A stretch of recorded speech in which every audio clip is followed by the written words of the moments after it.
I cannot enter.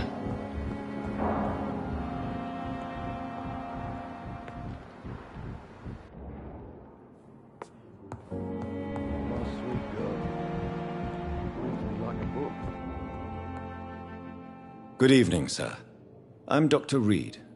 May I help you? I don't know if a third opinion is needed. Your colleagues are already arguing about my condition. I see. Would you mind telling me more about your situation? I'm Harvey Fiddick. All I want is to get me bloody arm fixed properly.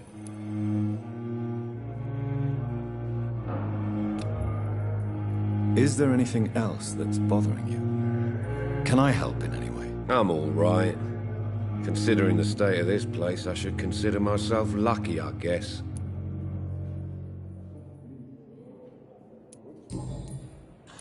Tell me about yourself, Mr. Fiddick. I'm just a regular guy waiting to get his arm fixed, so I can return to work and to my family. I was more curious about what you were doing before being hospitalized. I'm a carpenter, and a good one too. But that means I need both arms to feed my family, Dr. Reed. Are you satisfied with your treatment here? Well, it's clear that I've chosen a bad time to be injured. Forgive my bluntness, but you seem overwhelmed by cases of the flu. I won't lie to you about it. I'm afraid we are. Are you sure you don't want to operate yourself, Dr. Reed? I have the feeling you're very capable, and your colleagues seem to think so too. In other circumstances, you would be right. But for now, I don't think I can take on the responsibility. My apologies.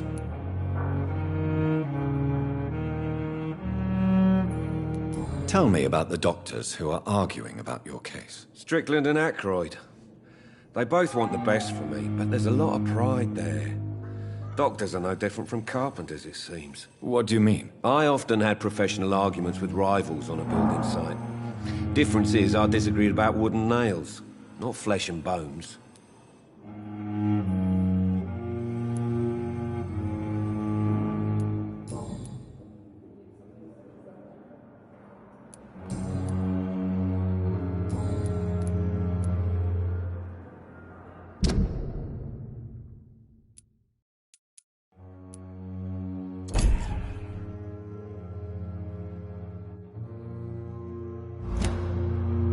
Goodbye for now, Mr. Fiddick. I'll see you later.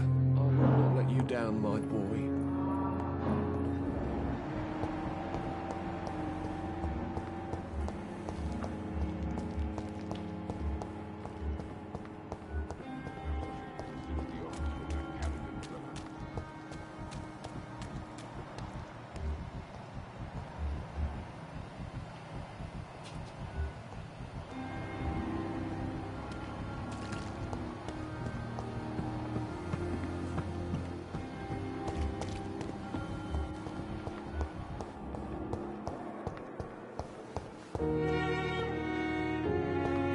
It's locked. Damn. The pain. Good evening, Mr. Hampton. How do you feel? Dr. Reed, is it? Oh, sir, I must apologize for my behavior. What do you mean? I was not myself in the factory. Fear and exhaustion made me say awful things to you, I'm afraid. You remained perfectly nice and polite. A little delirious, perhaps. But who wouldn't be after enduring an abduction? Thank you, Doctor. That's a relief. Now all I need to do is rest and return to my flock.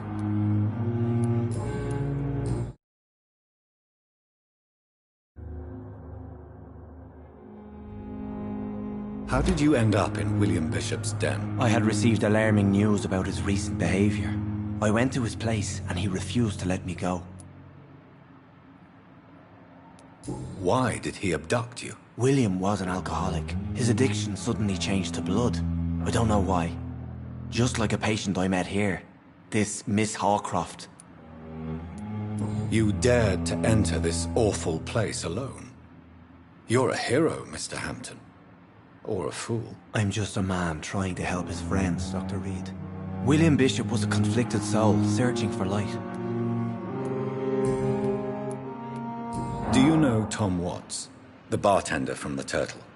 I met him before I found you in the canning factory. Tom? Yes, of course. Always the helping hand, good old Tom. Without men like him, corruption and despair would have wiped out the East End long ago. People are still in despair. How could it be otherwise? The authorities have left us all to rot in this contagious nightmare. No drugs, no advice, nothing. It's a damn shame. Who should I avoid in this part of town, then? Any particularly evil figures? Not really. Most men and women are just doing their best. And it's not my habit to speak ill of people I know, Doctor. What is the general situation in the East End docks? The situation has always been tough, with a lot of tensions between the gangs and the Dockers' trade union. The Wet Boot Boys are very nervous since they lost their leader. Who leads the gang now? Since Clay Cox went missing, it's his wife Edwina who runs the show, with the assistance of her minion, Booth Digby. Has the gang been threatening you? Ah, no. I've had this nickname for so long, you know, the sad saint of the East End.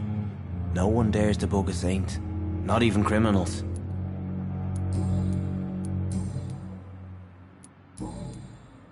How do you feel, Mr. Hampton? Medically speaking, I mean. I feel exhausted. Beyond exhaustion, actually. William drank so much of my blood in his madness. I feel empty. You're in good hands here. Dr. Swansea is well versed in blood transfusion, and I'm sure he'll take the best care of you. Thank you, sir. I believe all I need is rest. And then I can go back to the people who need me. What do you do for a living, Mr. Hampton? I can't help but notice the cross around your neck. I manage a night asylum for the poor and homeless of the docks. And I try to guide the lost and hesitant on the right path to our Lord. Are you a priest, Mr. Hampton? A deacon, maybe? Not at all, Doctor. I'm just a man of faith willing to preach the good word. Why didn't you use your cross against William Bishop? To repel him somehow? That's a very strange question, Doctor. A cross is no magical token, if that's what you were trying to say. Not mine, anyway. Have you made friends since you arrived? Not really, but I recognized Miss Harriet Jones. I knew her when she lived by the docks. That poor woman had such a miserable life. You never came to see her here at Pembroke? Receiving visits when sick can be an important part of the healing process, you know. We're not just bodies. You're preaching to the converted now, Doctor. To be truly honest, I thought she was dead. She left the docks many months ago. Goodbye, Mr. Hampton. We'll talk again later. Damn. The pain.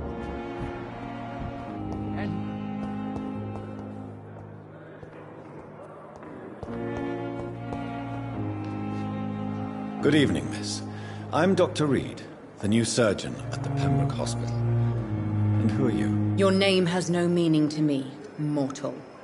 You're nothing but dust blown by the winds of eternity. I beg your pardon? What are you begging for, mortal? My clemency? Well, tonight maybe I'm inclined to mercy. You'll never forget the night you met Thelma Howcroft. You keep calling me mortal. Why is that? And if I'm mortal, what are you? Well, Dr. Reed, if you must know, I'm a vampire.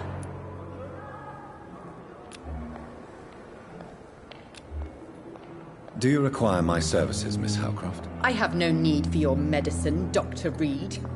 Blood is the only drug I need. Do you require my service? I have...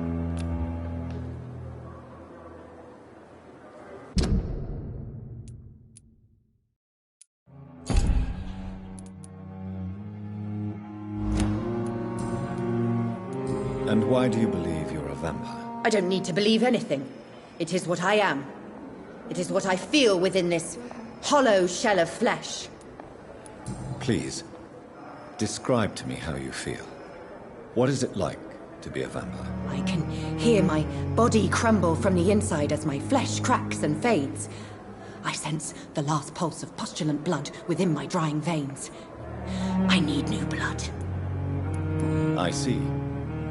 Have you ever heard of Cotard's syndrome, Miss Howcroft? Never. It's a mental illness discovered by a French neurologist named Jules Cotard. The affected patients are delusional. They believe that they are putrefying, that they are dead, A ghost or a ghoul. Or in your case, a vampire. Delusional, you say? Oh, sad and petty mortal. You can't even begin to understand the concept of immortality. And you think it is I who am delusional.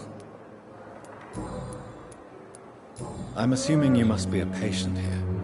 Am I right, Miss Howcroft? It's only a cover. To hide from my enemies. I can leave whenever I want. As a woman, a spirit, fog, or bat. Who are these enemies you mentioned? Can you describe them? I cannot say for sure. But I sense their eyes on me from nearby.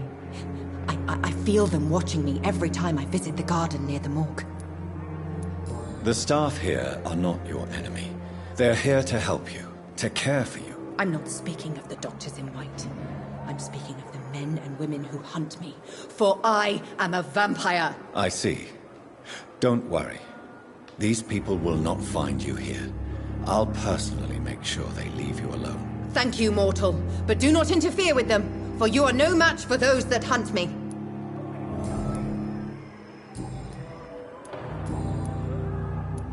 Who are you really, Miss Howcroft? I mean, apart from being a vampire. Is that not enough for you, puny mortal? What do you require? Proof of my powers? I'm curious to know who you were before becoming a vampire. No, it was such a long time ago, I don't remember. Centuries of unholy life can have strange effects on one's minds, you see? I'll leave you, Mistress of the Dark, to your nocturnal activities.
the infected William Bishop. Must be the same strain. This sickness moves faster than influenza.